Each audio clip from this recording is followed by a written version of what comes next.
Hello, everyone, and welcome. My name is Kara Marsh-Prophet, and I am the Director of Alumni Operations and Engagement for the University of San Diego. As a fellow USD graduate, I'm thrilled to have you with us today for our second session of the Alumni Association's program, Living into Inclusion, a DE&I series for alumni. Today's session is presented by the University of San Diego's Alumni Board of Directors, who as a group of committed volunteers committed to creating and delivering opportunities for valuable opportunities for all USD alumni to learn, grow, and connect. The mission of the USD Alumni Association and its board of directors is to engage and enrich the Torero community for life. Today's program is rooted in that desire to offer meaningful ways for our community to stay in touch and learn from one another. We know how strong our USD network is and hope these types of virtual opportunities will continue to strengthen the connection while bringing value to our lives. Today's session falls within the season of Lent. As a faith-based institution rooted in the Catholic faith and tradition, we are proud to offer these sessions on diversity, equity, and inclusion and access as an opportunity for learning and reflection. A few housekeeping items before I pass off the microphone. We are using Zoom webinar today. The Q&A feature has been activated for you to post questions you may have for our presenter, and I encourage you to ask those questions throughout the session. Today's session is also being recorded and will be posted to the Alumni Association's YouTube channel next week. Without further ado, I'd like to introduce today's facilitator, Charles Bass, who will be introducing our featured speaker and conducting today's interview. Charles serves as the Senior Director of Alumni Relations for the University of San Diego. He has decades worth of experience in alumni engagement, and we're grateful for his leadership and support. Today, Charles will be introducing our featured alumni guest speaker and facilitating audience Q&A as well. Charles, take it away. Well, thanks so much, Kara. And a special thanks to Kara and to Amanda Corona and the entire Alumni Board of Directors for their help with this important series. Our presenter today is Dr. Nick Franco. Dr. Franco is a DEI specialist and higher education professional. Dr. Franco's diverse academic training is in the areas of social work, women's studies, and organizational leadership. This training inspires a unique integration of intersectionality, systems awareness, and humble leadership into their work facilitating others' personal growth in the areas of bias, communicating through conflict, and cultural humility. Dr. Franco is the product of Stockton, California, a mixed ethnicity home and formal education with a BA from Sacramento State, an MA from San Diego State, and a PhD from the University of San Diego. When not working, they enjoy audiobooks, playing volleyball competitively, and anything related to women's figure skating. Nick, it's great to have you here, and welcome. I hear you have prepared a couple of poll questions for our audience, so I'll ask Kara if she can launch those now and we can get a pulse on the audience. So please participate. Got 3 questions there, and hopefully you'll have a chance to, we'll give you a couple of seconds here to answer the poll. Nick, you've got your camera on, and we're glad to have you with us. Yeah, well, thank you so much for that introduction. And I did the thing that Kara told me not to do, which was come on while you're reading my intro. So I did the same. Missed the cue. It's okay. We did practice this, and it didn't work. Neither of us paid attention. So. Right. Oh well. But that's okay. So yes, if you could, if folks attending, if you want to answer that poll, that would be really great. Again, this is just a way to help engage you all as audience members. So it's not just me and Charles talking. This is a way to give us some information about where you all are, and hopefully we are able to address or bring up or address your responses as we go through the interview. Excellent. Are you getting the, let's see, I think Kara is probably collecting those. And are you seeing the results? There we go. Excellent. Yeah, so I have the results here with me. So again, I'll just keep these pulled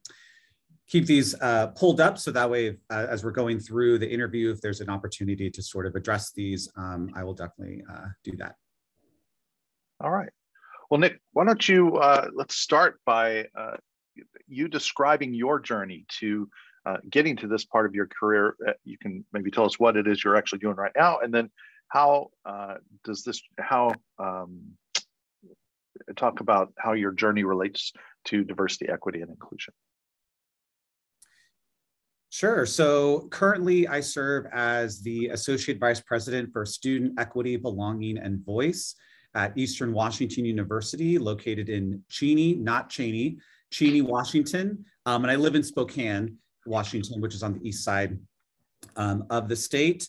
For those of you who had never been to Washington State like me before I took my job originally as a Pride Center director, Eastern Washington and Western Washington are completely different areas, completely different vibes. So when you think of Washington and you think of Seattle, that's only a third really of what the state is like. So that's what I currently do. So my title is cool, but also obnoxious at the same time, but I oversee essentially our community-based or identity-based centers in the Division of Student Affairs. I also oversee and provide advising for our Student Government Association, as well as our student-run newspaper called The Easterner. Prior to this role, I've been in this role for about a year. And prior to this role, I came to Eastern to be the director of their Pride Center, which is our LGBTQ center. So certainly DEI work is important. It's foundational to what I do. And in terms of how I got here, so I'm originally from California, from Stockton, California, infamously known as one of the most miserable cities in the nation. Multiple lists. We've made multiple lists when it comes to those sorts of things, and went to Sacramento State. And I guess my initial introduction into DEI work was I had a social work practicum. My final year, I was a social work major and women's studies a double major. And I was interning at the Sacramento LGBT Center. And social work was not for me. I actually really hated it. And I think it was mainly there were some things in my practicum that were just a little bit too much for me. But women's studies was really where I found a home in terms of academic knowledge and curiosity. And so I pursued that as my master's degree at San Diego State University. And I don't know if I was passionate about DEI at that time, like per se, but I did know that I really wanted to help people and help people really learn and grow. And so then when I found myself in the PhD program in SOLS, I think that that's where I really learned how to hone and develop those skills in terms of helping other people learn and grow. I did consulting to groups or as a teaching assistant for the Theory and Practice of Leadership course, which is a huge required course for any leadership studies majors in SOLS. I also took adult development, and that was probably one of my, if not my favorite course in the PhD program. And throughout my time at USD, I was there for about 5 years. I just found myself regularly engaging in DEI initiatives. And I don't know if I was seeking them out, but that's just where I found myself. And it's a passion area of mine for sure. My research was on mixed race identities. My dissertation, I should say, it was on that. And so I found myself here, found myself in student affairs and really loving what I do. It's tough work day in and day out, but I feel like it's my calling. It's where I'm meant to be. It's great that you found that. How did you find the atmosphere at SOLS or at USD in general in terms of appreciating the work that you did in terms of DEI? I think SOLS, I was studying in SOLS, but I was also working as a doctoral graduate assistant in student affairs. And so I feel like in those two areas, there was just a lot of room and a lot of support for DEI work and initiatives. How can we be better? How can we better support marginalized students? What are the services and support structures that need to be put in place? And so I felt like I just felt really supported in doing that work. And maybe that's why I continued to find myself in those areas, because leadership studies department and student affairs, I feel like it was important to them. It was kind of built into their values. And, I think at USD, being a Jesuit or a Catholic institution, I went to private Catholic school for 12 years, and I swore that I would never step foot in anything Catholic ever again. As a mixed and queer student, there was a lot of difficulty I had. But what I loved about USD was that there was still, of course, Catholic social teaching, but there was a lot of focus around what does it mean to express dignity of the whole person, right? The fact that USD during my time there had a drag show, I think said a lot about the university's willingness to expand what it means to be inclusive. And yeah, so I think that only sort of further empowered leadership studies and student affairs to take that on to even further. Yeah, I would definitely say that there's an emphasis on the dignity of the whole person. That's something that we don't just speak; we work towards that every day. And by the way, this is a good time to remind that you can use the Q&A function throughout our discussion if you'd like to have any questions. So we hear a lot of things about bias in research and the media. So what would you say your understanding of bias is, and how does it impact organizations, and why is it important to DEI work? That's an easy question to answer. So let's talk about your understanding of bias to start with. Sure. So I'm sure folks are maybe familiar, or if you aren't, I recommend watching this video. It's a TED Talk by Chimamanda Adichie, Adichie is her last name. And she has a TED Talk called The Danger of a Single Story. And I knew what bias was, but I think that after watching her video, she just said it in such an easy, not nuanced, not complex way that I felt was digestible. And it's now what I offer to people when they ask me what is bias and what are stereotypes. And so in the video, Chimamanda talks about how the problem with stereotypes is not that they are untrue, it's that they are incomplete. They make one story become the only story. And similarly, what I would say about bias is that, to me, biases are stories that we have told ourselves so many times for so long that they become second nature. We no longer realize that we're telling ourselves those stories. And that's what makes biases so difficult to not only see, right, but also then to unlearn. We know that there's a lot of research out there about, emerging research about how bias trainings actually do very little long-term to address and change one's behavior, right? So if you know that you might have a bias toward, I guess I'm going to choose something like really benign, like you have a bias toward, blue shirts, right? So you attend a training on how to no longer have a bias toward blue shirts. If that's a one-time training, research has shown that after a month, after 3 months, after a year, you might be invested in changing your behavior or your thinking immediately after the training, but the longer away from that training you are, the more likely you are to fall back into those habits of having a bias toward blue shirts. Okay. So it's really important, so in terms of why it's important to DEI work, we heard Connor talk, for those of you who were there last week, talk about JEDI, justice, equity, diversity, and inclusion. You can't begin actively including people if you are doing and saying things that are biased, which makes people feel excluded and or isolated, either within your personal life or within your team or organization. Similarly, you can't recruit and maybe more importantly, retain a diverse workforce if your managers or yourself or their peers are behaving in ways that show a bias toward marginalized groups, which they might identify with.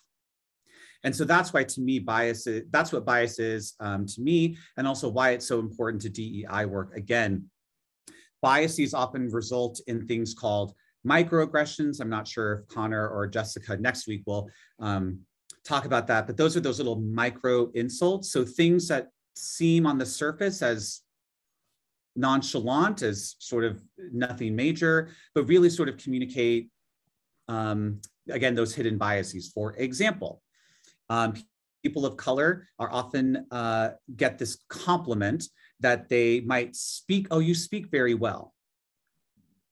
You speak English very well, you speak very properly. And it might seem, again, like a compliment, but really underneath the surface, it's the potential message that's received, and maybe even your own bias. What you're really saying is, wow, I didn't expect this person of color to speak English so well, and I'm going to compliment them on that. That would be an example of a microaggression. And so those are the sorts of things that happen, right? Over time, it just becomes a little overwhelming for marginalized folks to consistently be on the receiving end of those sorts of biases. And if you're talking about employee retention and morale, those are the things that make employees leave. Those are the things that might result in things like discrimination complaints. And so really addressing bias is a way to help ensure that your organization or your team, that you're creating that sense of connection and belonging among all of your of those folks. Along those lines, how best should one address, go with that same example? Oh, or it might even be as a third person. She was very well spoken, surprisingly, because of, without the rest of the statement that says, because although she was a person of color, something like that. How best would somebody address that, would you suggest? Once it's recognized, and I understand that's a very challenge. Yeah, it's a good challenge.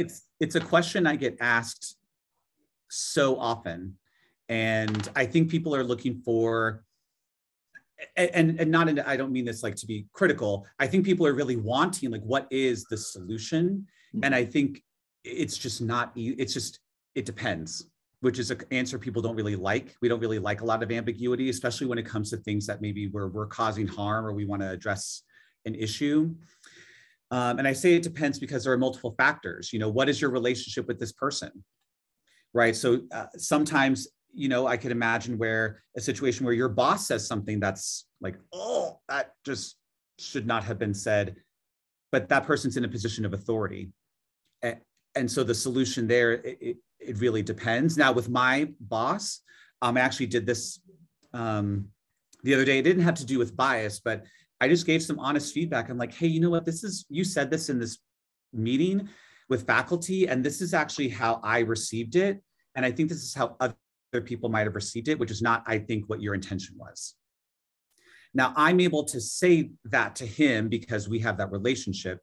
But in general, I think that it's important to not call people out and instead call people in. And that's not I didn't come up with that. That's something that I've read in literature.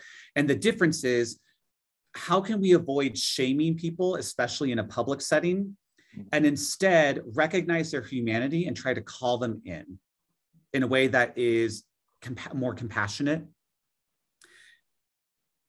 I would say that if you are, for example, a white person and there's a racial microaggression that's said, right? You observe someone saying, oh, you just speak so well. And the person receiving that is maybe someone who's Black. It is really important that you as a white person say something, because you're going to be heard differently than someone who might be a person of color, right? And I think that people have talked about that often, that people who are marginalized, who voice concerns about prejudice and bias, it's like, well, yeah. Of course you're talking about that because you're maybe too sensitive, right? Mm-hmm. But if you don't identify with those, if you're not in those communities, you're just heard differently. So I would say it is important to say something. Now, ways to call in versus calling out. I think that, hey, you know, I noticed that this is something that you said, and I'm wondering, you know, from my experience, what I know is that sometimes it could be read as this. I don't know if the person received it that way, but I just wanted to let you know that that's what I've learned, is that that's something we might want to avoid saying for these reasons. Interesting. The another good example of that just happened last week in a meeting I was with the president of the university, who, you know, has the ultimate authority over everybody else in the room, and he called himself out and in. He pointed out something he had said and how someone had done just what you said, and pulled him aside and said, just so you know, this particular statement has been perceived from different marginalized groups as a negative connotation. And he addressed that by speaking to this group that wasn't involved in that discussion, but it was a learning opportunity for those of us in the room. So I thought that was interesting. I think that's a great, if you're able to catch yourself in the moment, that's such a great, I mean, modeling the way is really key, right? And that's something that, I mean, regardless of what it is, you know, if you want your team to be more open and communicative and receive feedback better, right, you have to start with you. You have to be willing to do that. And so if a team or a group of people see that, wow, this person called themselves out and had, you know, and was able to acknowledge that and be that vulnerable, it only encourages, again, other people to recognize this is an environment where I get to do that. I think that's a great strategy. Yeah, absolutely. Do you think it is truly possible to be unbiased? No, not at all. And the reason I say that is, again, from research, we know that humans are hardwired to use stereotypes, which in some ways is very similar to biases, right? And the reason that we're hardwired to use stereotypes is because we actually use them to assess threats in our environment. And so what happens over time is that the stories that we get told about what is considered a threat, right? And that might be from our upbringing, from school, from our families, friends, media, sort of part of the process of unlearning our biases is telling a different story. So that way, when we're assessing for threats in our environment, we are doing so a little bit differently, right? And so it is not any person, regardless of how privileged you are, how marginalized you are, we all have biases and stereotypes that we use. It's a function of being human. And so the goal is to be as self-aware as possible, to have as much an approach, a humble approach to interacting with others as possible. So that way, even when stereotypes and biases come up, right, we're able to notice those and set those aside, right? So what I say, or what I offer to people is, I still have biases that come up regularly, right? But I know what they are. And so I see, for me, it helps to visualize it. So I can actually see it coming out in front of me. And I'm like, oh, I know what that bias is. And I know that that's not always true. And so now that I can see it happening, let me push that aside so I can allow maybe other stories that are more accurate, right, to come through. How can I set aside my biases so that way people can tell me their own stories rather than me tell the stories for them? Because here's the thing, we tell stories about people all the time when we first meet them or when they walk up. We're already telling ourselves stories about them. And so how can we recognize when we're doing that so we can like let other stories, you know, come to the forefront? That's great. We've gotten a couple of questions already, and I'm kind of going back and forth between the prepared ones. But you mentioned microaggressions, and so there's an article that Lauren posted about we need to retire the term microaggressions is the title of the article. If so, do you agree? Have you read that, or do you agree with that the term micro minimizes the harm? And is there another term that you would use in your practice that covers these types of actions? Yeah, so that's a great question. So I have not seen this article, although I think I can understand that, just because there's the term microaggression in there, that micro does not refer to the impact on the individual. Micro, the lens, right? If you're reading the literature of the folks who coined that term, it's really about the scale of the aggression and how it's being delivered, right? So a macroaggression, right, is an outright, punching somebody in the face. I hate X group, right? Yeah. That's a pretty macro aggression. That's pretty direct. And micro is this, it's communicating the subtlety. So in terms of retiring that term, I would need to read the article. I would say that I would disagree only in the sense that the micros, again, is not related to the harm being caused. It's only relating to the way it's being delivered. And maybe what's needed actually is for people to understand more what microaggressions are. I think that microaggressions is one of those terms like intersectionality. A lot of people are using the term, and I don't think they understand actually what it means, because these terms are really based in research and theory, which can get cumbersome and it's just not really fun to read through all the time. So I think that might be part of what I would offer as a solution, is how can we more accurately be describing what the micro part is referring to. Okay. Amanda, the chair of our DEI task force for the alumni board, asks, how does one encourage or invite colleagues or supervisors to reflect on their biases? I think colleagues is a lot easier. I think first, what's super important to DEI work is relationship building.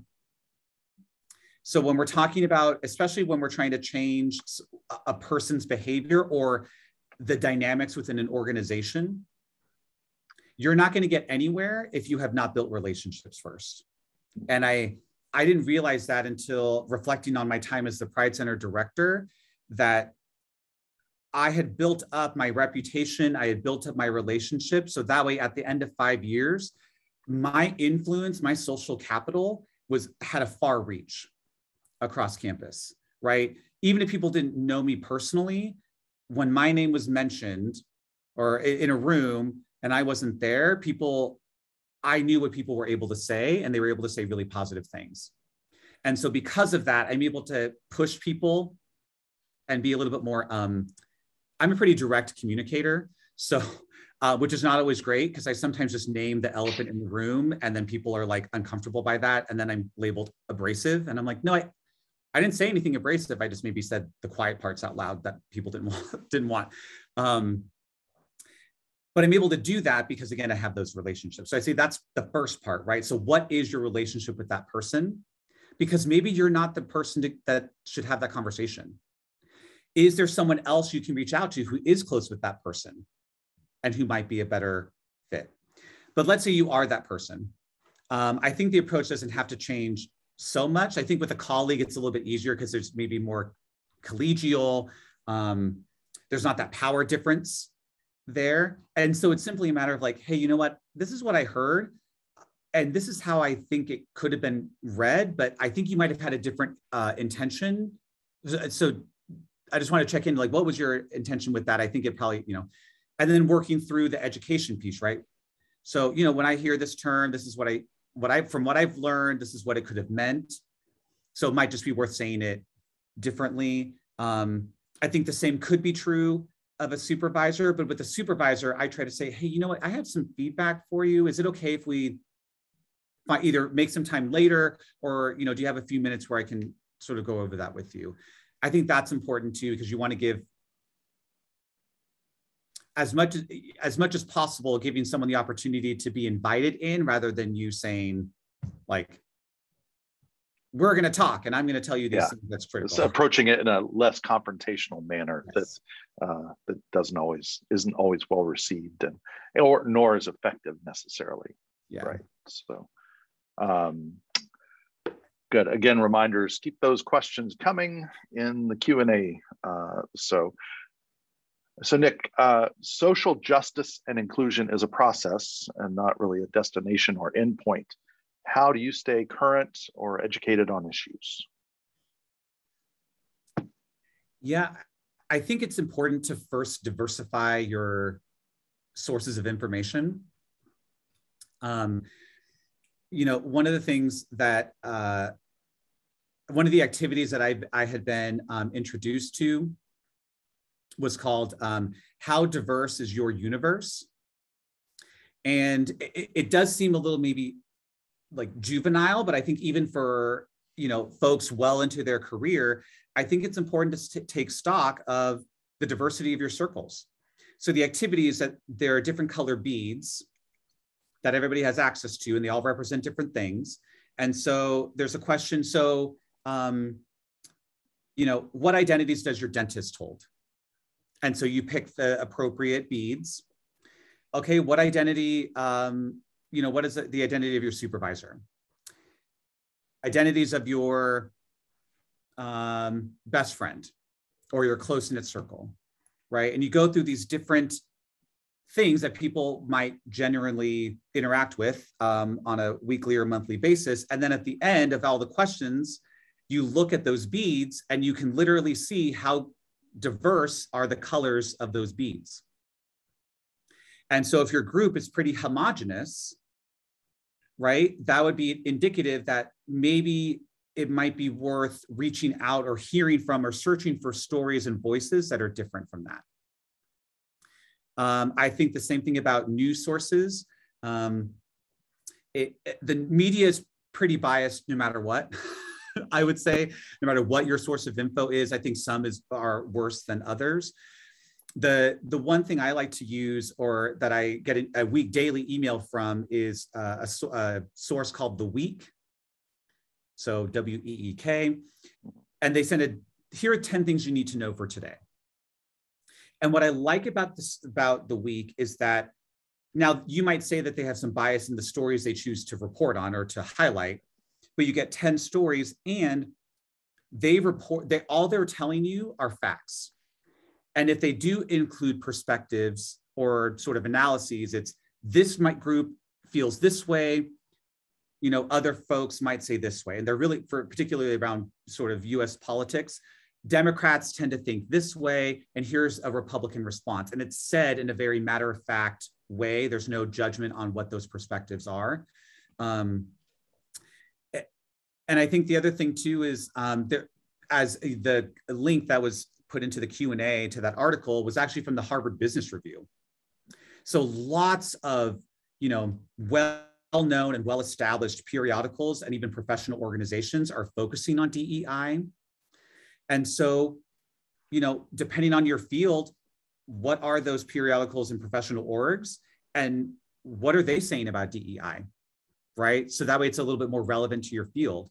And so those are the sorts of ways I try to stay current. I also love social media. I mean, it has a lot of downsides for sure. But when I was first in my role as the Pride Center director, I actually, at the time, had a Tumblr account. I no longer have one, but I followed a couple of different voices, and actually Tumblr was the #1 source I would go to for anything related to asexual and demisexual identities, which were becoming a lot more visible in the LGBTQ community. And so, TikTok, I know that there are it depends on who you follow. You need to find who those people are or those accounts, but don't underestimate the power of social media, hearing directly from people in those communities, what they're experiencing and what their thoughts are. Along, kind of staying with the media and different channels, what would be some of your favorite books related to the topics of DEI, DEI&A, and JEDI? Well, there are a lot. I think first what I would say is there are like quote unquote online syllabi. And so these are publicly shared documents. They're typically in like a Google Drive or a Google Doc format. And it's basically like a brain trust. So they're typically open source, so people can add in. So articles, professional organizations, books, book chapters, research articles, blogs, videos, all of these resources compiled into one list. So the lists are pretty long and extensive, but those are great. So for example, there are definitely Black Lives Matter syllabi. There is a Missing and Murdered Indigenous Women online syllabi. Those should be pretty easy to find. So that would be a really great place to start. In terms of other things that I've read recently or have reread recently that are just maybe not a traditional like focus on DEI. So I'm currently finishing up, speaking of audiobooks, I love audiobooks because I think I'm still like low-key traumatized from reading from my PhD program, even though it's been about 6 years. But I'm finishing up The Joy Luck Club, which was a really New York Times bestseller. Amy Tan writing about Asian American lives and the tension between generations of children born in the United States and raised in the United States and their parents who were born and raised in China. And so it's not a traditional DEI work, but it's getting you perspectives on what other lives might be like. Anything written by James Baldwin, I would highly recommend. I just reread Giovanni's Room. Audre Lorde, I recommend any and everything from Audre Lorde, Black, queer, feminist writer. Sister Outsider is a good collection of her works that I would highly recommend. And then Oren Lyon, so O-R-E-N and then L-Y-O-N is, I actually think he may have recently passed away, but a Native American and Indigenous elder who has a lot of great videos out there about, for example, rights and responsibilities and how from an Indigenous perspective, who are rights and responsibilities to, and it tends to be more toward the land and toward the greater good. Whereas in the United States, that might not be, it's not exactly the same. And it's not to say that one is better than the other, but again, if you're trying to get a different perspective on what folks are thinking, again, Oren Lyon is who I recommend for Indigenous perspectives regularly. Yeah. You know, I take what you said earlier about how diverse is your universe, take those beads and look at the books you read and how diverse are the authors and the subject matter. And I find myself sticking maybe to one same genre and then trying to diversify what I read, and it's eye-opening and only can be of benefit, I think, to us all. You've answered this a little bit, but how do you recommend responding to insensitive or uninclusive language in the workplace? I think it depends on how egregious it is, and also sort of how it's being delivered, right? So if someone is basically going off or being really aggressive and sort of engaging in more sort of macro aggressions, one of my former supervisors had a great line that I think he learned from one of his former supervisors that was, if you show your behind in a meeting, be prepared to have your behind handed back to you. And so there have definitely been times where I'm like, I just want to pause here. I just really need to address this. And I don't know if harm was meant to be caused, but this is just not appropriate. And I don't mean to shame anybody, but I just need to make sure that is said before we continue moving forward. If it's something that seems maybe less problematic, again, read the room. So social awareness and emotional intelligence is really key here. So if it's something that seems like more of on the microaggressive side, I do prefer to meet with people one-to-one after the fact and allow the person the opportunity to, like the president said, to call themselves out in the future, right? In future meetings. But it also might be good to say, if you hear biased thinking kind of permeating much of the conversation generally by multiple people, I think then addressing it in the group. The other thing too that I've seen organizations do is they've actually started creating, and I'm trying to develop one for Eastern, are inclusive language guides for folks across their institution, right? So for example, how do we write about people who are transgender? How do we write about people who are non-binary? Or how would we address that? How do we address people when we're doing mass mailings, right? So I do cringe when I see Mr. Nick Franco, because that doesn't align with that's just not who I am. That's not how I identify. Thankfully, I have a PhD, so doctor is a good gender neutral way to get around that. So moving away from things that are like Mr., Miss, or Mrs., and instead just like full name. So instead of dear Mr. Franco, dear Nicholas Franco, full legal name. What are some ways that, like for me, what I've tried to develop in a little bit of ways for student affairs, we have an equity action plan that I wrote. I hear a lot of people saying things like diverse candidates, which I'm here to tell you that definitionally, that doesn't make any sense, because a person singular cannot be diverse. Because you can only be diverse in comparison to other people. Also, when we say diverse candidates, typically we're saying candidates of color. So it kind of dilutes, trying to get around saying that. So I've written up for folks is when you're trying to say, you can say diverse communities or a diverse candidate pool, but we should really be moving away from diverse candidate, similar to underrepresented. Saying that a student is underrepresented, that is not an identity. And underrepresented in comparison to what, right? So again, it can be appropriate if there are underrepresented communities, and that might represent racial, ethnic folks, people who are students of people of color. They are underrepresented, that makes sense. But just to say that underrepresented people, and you're trying to say people of color, to me, that I see that as a very low level microaggression, but people of color are not underrepresented as a standalone. They're just underrepresented within the organization. I'm getting a couple of texts for some other questions, but we have, this series I think is good and has a lot of opportunity to help us all learn. How do you address the notion that we are the concept of virtue signaling, or just trying to prove how woke we are by doing this, which is a very real thing based on my emails that I've received. I find this as a real opportunity to learn.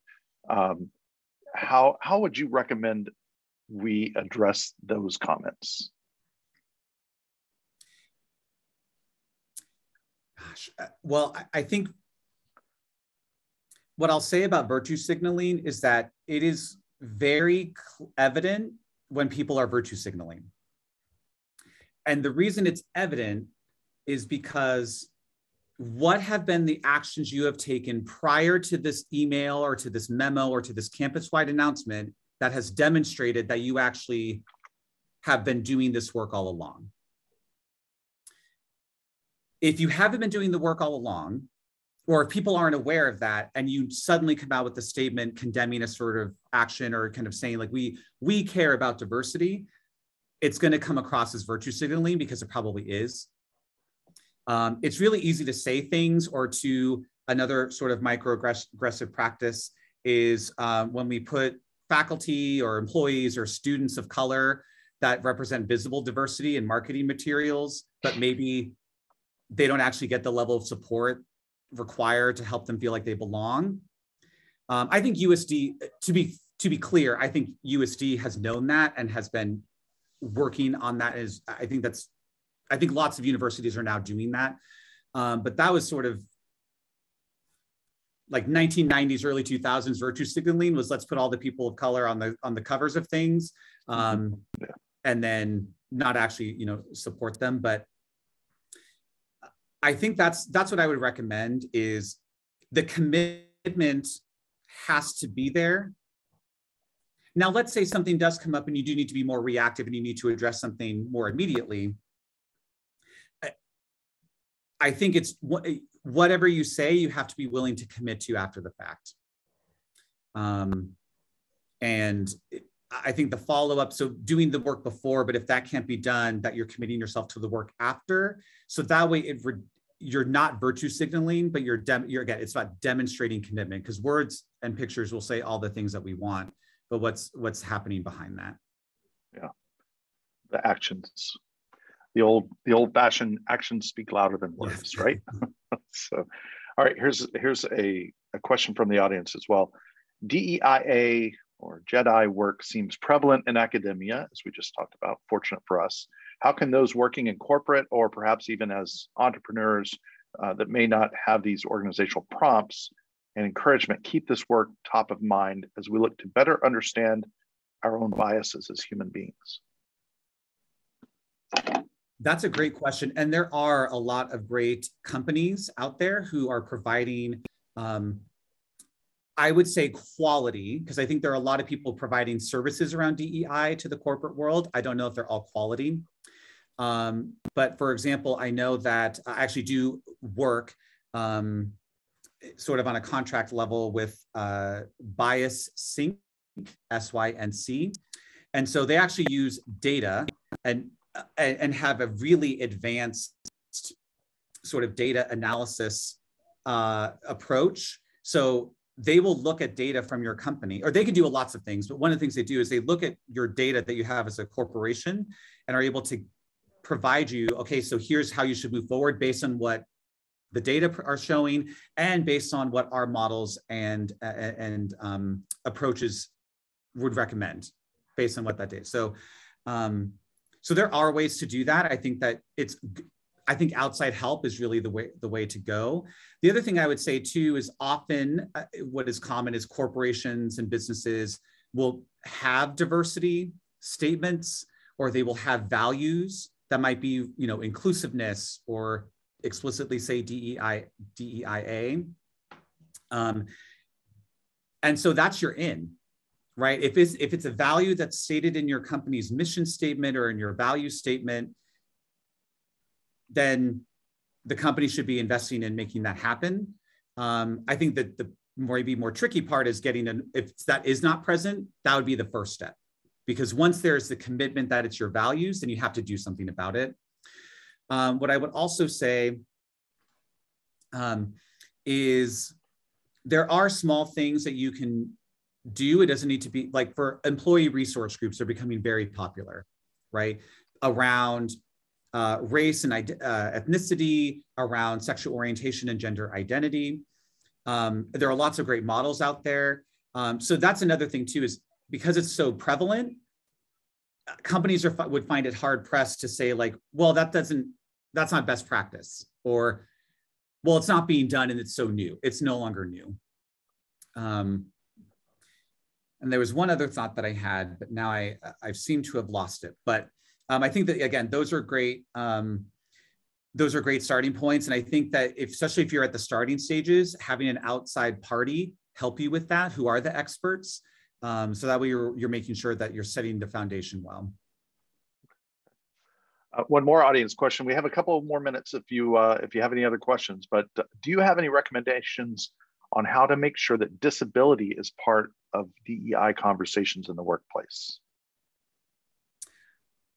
Yes. So the Pride Center, this is a very micro example, but what I noticed in the Pride Center over time was that the number of students who identified or were diagnosed as being neurodivergent, right? So that might be things like autism, or it's no longer autism spectrum, but people talk about it like a salad bar, right? Because they're just different symptoms or traits, I should say, that people have. But there was a great deal of neurodivergence. And what was happening was people were having a hard time communicating with each other. And even I was having a hard time understanding how to support them, because I just didn't know. I just didn't know how to best support that group. And so what we talked about, or what I tried to do, is actually just make that really visible and name that, right? Because students were sharing that openly. And I'm like, that's great. Let's talk about that. And how can we best support each other, right? So if you go nonverbal, which there were several students who would go nonverbal during times of high anxiety and stress, what's best? How do we help you? How can we best support you when that happens, right? So when a student like sort of like collapses literally into a ball and goes nonverbal, I knew for that student, here are the steps to help them work through that. But I think there has to be an environment where people are able to talk about that. But there's also data that your company, I'm assuming lots of companies collect on if people have an identified disability. And so you can talk about disability and ways to be inclusive without needing someone to say, I'm disabled and here's how I want to be supported. Are there heavy doors in your building that as someone using a wheelchair would find maybe difficult to open on their own? So are there basically activators or actuators is what they're called, actuator buttons? Are those there? Are all areas of your building accessible to people who are using a wheelchair or might be using a walker or a cane, right? So are there any areas where there are only stairs, but there are no ramps or there are no elevators to get to that space? So essentially what I'm talking about is how are you doing like sort of a quote unquote disability assessment, right? Or really an accessibility assessment of your space. And you can do that on your own. And as you're beginning to demonstrate that you want to make your space as accessible as possible, I think that's when you would be able to see and hear maybe more employees or people on your team either openly supporting it or being open about maybe that part of their identity. And here's how we can take that a step further. Okay. All right. So we have time for one more question. And this can be for you and for the audience as well. With this very meaningful work, it can be heavy at times. So how do you take care of yourself? Well, I don't do it well all the time.